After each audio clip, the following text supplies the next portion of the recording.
उस्ताद जी कटाई खुरद का फल है जी मोखड़ी। तो उस्ताद मोहतरम तुसी इहदे बारे च दसो कुछ।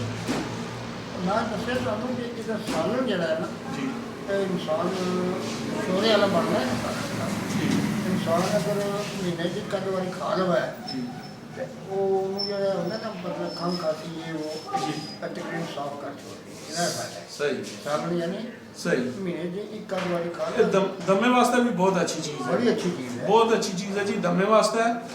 बेशक ये बुजुर्गों का नुस्खा है जी अखां वास्ते है।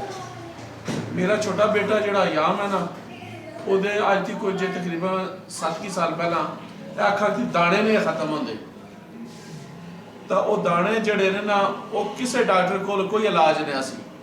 ਤਾਂ ਸਵੇਰ ਜਿਸ ਵੇਲੇ ਉੱਠਦਾ ਸੀ ਨਾ ਤੇ ਉਹ ਬਲਗਮ ਰੇਸ਼ਾ ਸਵੈਦ ਜਿਹੜਾ ਨਾ ਝੂਟੇ ਹੁੰਦਾ ਸੀ, ਯਾਨੀ ਉਹ ਅੱਖਾਂ ਜਿਹੜੇ ਨਾ ਖੋਲ ਨਹੀਂ ਸਕਦਾ, ਸੂਰਜ ਦੀ ਰੋਸ਼ਨੀ ਅੱਗੇ ਨਹੀਂ ਅਸੀਂ ਜਾ ਸਕਦਾ।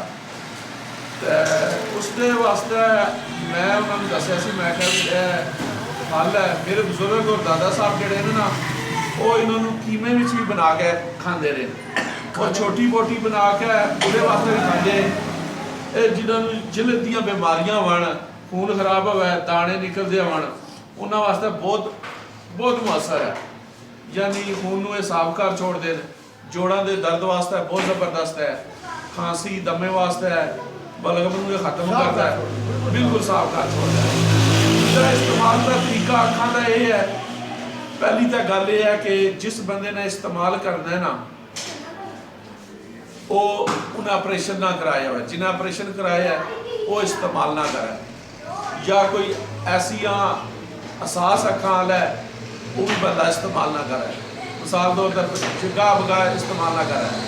लेकिन अगर कमजोर हो गई चाला आए है, चाले वास्ते बहुत ज़बरदस्त है। ये सुरमा भी तैयार होता है, ये कुश्ता चांदी भी तैयार होता है। लेकिन अखां वास्ते है जिन्होंने यह दाने निकलते रहे वो ठीक होंगे ना, दूसरे और मजीद निकल आते। ये ऐसी बीमारी है किसी डॉक्टर को कोई इलाज नहीं है, ये उस चीज़ वास्ते बहुत ज़बरदस्त है। और इसनूं तुसी इधर देखो जी, यह सुरमचू है, इसनूं लवो, 2 फल लै लवो।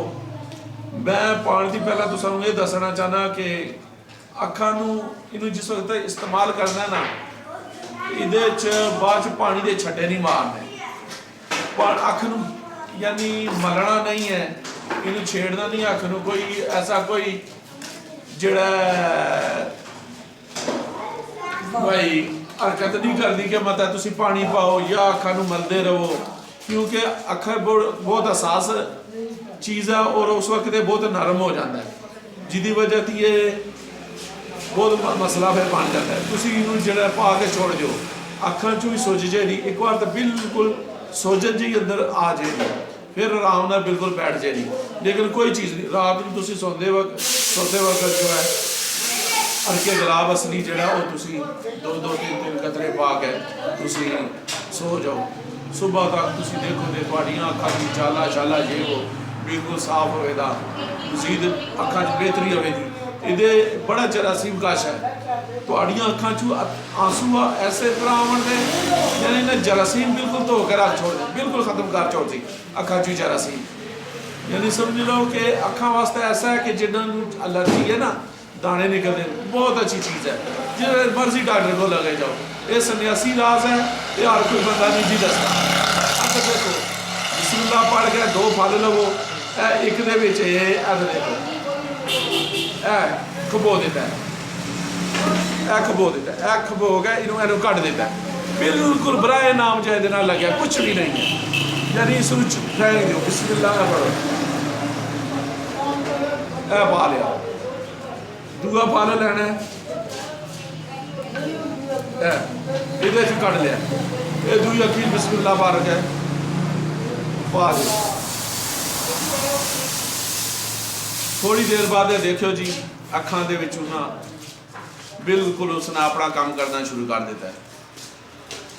अखां पता लगता पाया जिस तरह कुछ क्या बन गया भाई, उसने अपना रिएक्शन करना शुरू कर दिता है। अखां चों पानी जो पानी निकलेगा ना हुण ये लड़दा पिया, ਪਹਿਲਾਂ ਤੁਹਾਨੂੰ ਦੱਸਣਾ ਪਿਆ ਇਹ ਲੱਗੇਗਾ, ਲੇਕਿਨ ਬਣੀਆਂ ਅੱਖਾਂ ਦੇ ਵਾਸਤੇ ਉਹ ਨਹੀਂ ਇਸਤੇਮਾਲ ਕਰਨਾ।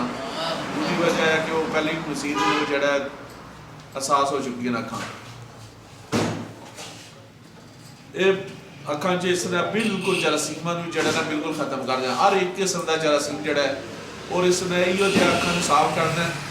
ਤੁਸੀਂ ਸੁਬਾਹ ਵੀ ਦੇਖੋ ਤੇ ਬਾਅਦ ਜਿਸ ਤਰ੍ਹਾਂ ਚਾਲੇ ਜੇ ਨਹੀਂ ਰੇਸ਼ਾ ਹੁੰਦਾ ਜਾਂ ਜਿਹਨੂੰ ਤੁਸੀਂ ਇਹਦੇ ਦੇਖੋ ਆਂਸੂ ਜਾ ਰਹੇ, ਇਹ ਅੱਖਾਂ ਦੇ ਸਾਰੇ ਜਰਾਸੀਮ ਜਿਹੜੇ ਨੇ ਕੱਢ ਦੇਣ। ਮੈਂ ਪ੍ਰੈਕਟੀਕਲ ਤੋਂ ਸਾਨੂੰ ਦੱਸ ਰਿਹਾ, ਮੈਂ ਆਪਣੇ ਬੇਟੇ ਦਾ ਇਸਤੇਮਾਲ ਕੀਤੀਆਂ, ਮੈਂ ਕਾਫੀ ਦਵਾ ਕੀਤੀਆਂ, ਮੇਰੀ ਵਾਈਫ ਨੇ ਇਸਤੇਮਾਲ ਕੀਤੀਆਂ, ਭਾਈ ਨੂੰ ਇਸਤੇਮਾਲ ਕਰਾਉਣਾ।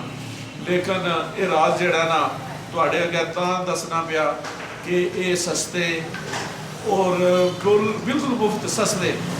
मकसद बयान करने का मतलब यह है कि निहायत ही सस्ते और बहुत ज़्यादा फायदे अमल इो जी कोई चीज़ कोई दसते ही को नहीं। और इंशाल्लाह इधर देखो ए थोड़ा जहा रात को आंसू निकले सारे इन्हें जरासीम ने कट छोड़ने। राती जिस सोने ने इतने इन्हें हलचल मचा के सारे जरासीम इतने तक कि समझो कि एक नीम ऑपरेशन हो गया। और जो मोतिया होता है सफेद मोतिया होता है उसनों भी खारिज कर छोड़ता है। और दूसरी गल सब ये दसना चाहना कि कुछ बंदे इसनों बहुत ज़्यादा मतवातर ना इस्तेमाल करना शुरू कर दें। अगर दूसरी जरूरत पवे तो सानू तकरीबन 21 दिन या 1 महीना या 40 दिन बाद दोबारा इस्तेमाल करें ताकि अखां जड़ियां ना एहसास है और अखां दे वास्ते बहुत मसला ना बने। इस वास्ते कि तुसी थोड़ा जिहा वक्फा पा के दोबारा इस्तेमाल कर सकते हो। मज़ीद 40 दिन या महीने की पहला इस्तेमाल ना करो, साथ बेहतर है। और इंशाल्लाह जिसके दाने ने ना इको दफ़ा इस्तेमाल करेगा मनु नहीं पीर के दूसरी दफ़ा उन्हें इस्तेमाल करने की जरूरत है। बेटे को इस्तेमाल कराए इको दफ़ा इस्तेमाल कराया अल्हम्दुलिल्लाह बिल्कुल ठीक ठाक है। बहुत शुक्रिया जी तुहाडा, मेहरबानी। बिल्कुल सस्ता जिहा इलाज है जिहड़ा तुसां बयान किया ताकि